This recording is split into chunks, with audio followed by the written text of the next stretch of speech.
Samantala, kumustahin naman natin ang pinakahuling update sa lagay ng panahon mula sa Pag-asa.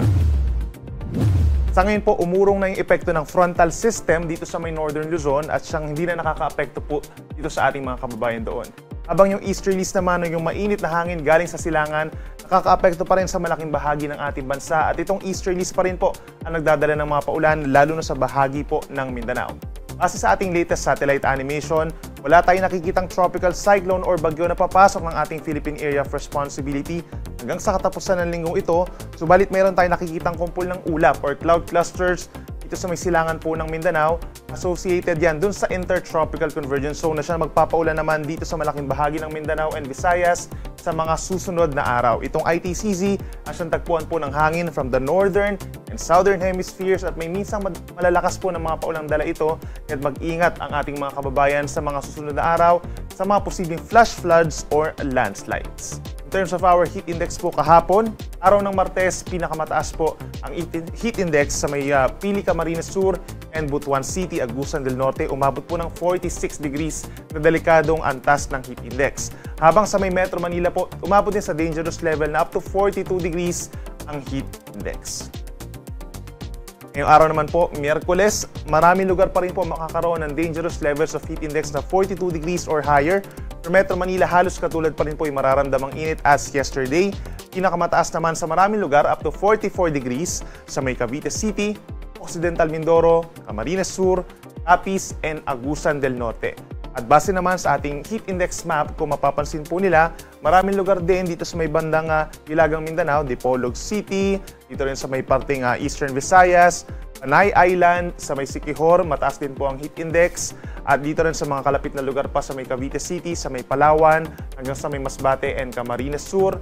Meron din tayong mga delikadong level ng heat index. Para sa mas detalyadong forecast po ng ating heat index and even in the coming days, scan lamang po yung QR code na nakikita nyo sa inyong screen or bisitahin ang pag-asa.dost.ph/weather/heat-index.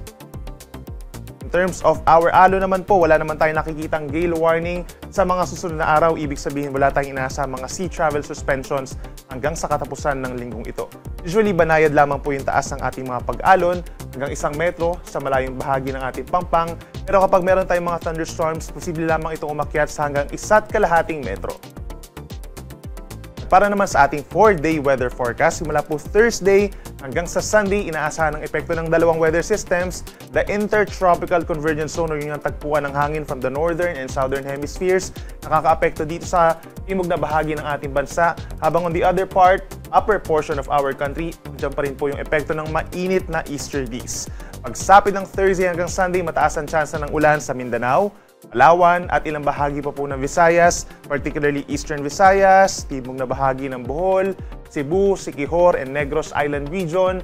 Mataas ang tsansa ng ulan na minsan malalakas kahit mag-ingat po sa mga banta ng baha at pagguho ng lupa at laging tumutok sa ating mga updates, whether thunderstorm advisories or even heavy rainfall warnings. For the rest of the country, rest of Luzon and rest of Visayas, partly cloudy to cloudy skies sa susunod na 4 na araw. So ibig sabihin yung mga nagse-celebrate po ng fiesta on May 15, ito po ay San Isidro Festivals, kabilang na dun sa ating mga kababayan po dyan sa Quezon.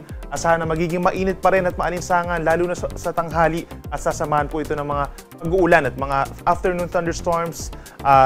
Typical na po yan pagsapit po ng ganitong kalagitnaan ng Mayo, no? Subalit in the coming days, bagamat madalas yung mga pag-ulan natin, hindi pa rin natin nakikita na magde-declare tayo ng pagsisimula ng tag-ulan or rainy season sa ating bansa dahil yung unang-unang criteria natin, dapat yung hangin po ay nanggagaling dito sa may southwest or timog kanluran instead of the easterlies. At nakikita natin na in the next 4 days, easterlies pa rin naman po yung prevailing weather system po sa ating bansa. Kaya't paalala, inulit natin, magiging maulan for the lower part of our country dahil sa ITCZ, mainit naman at sasamahan ng mga afternoon thunderstorms for the rest of our country.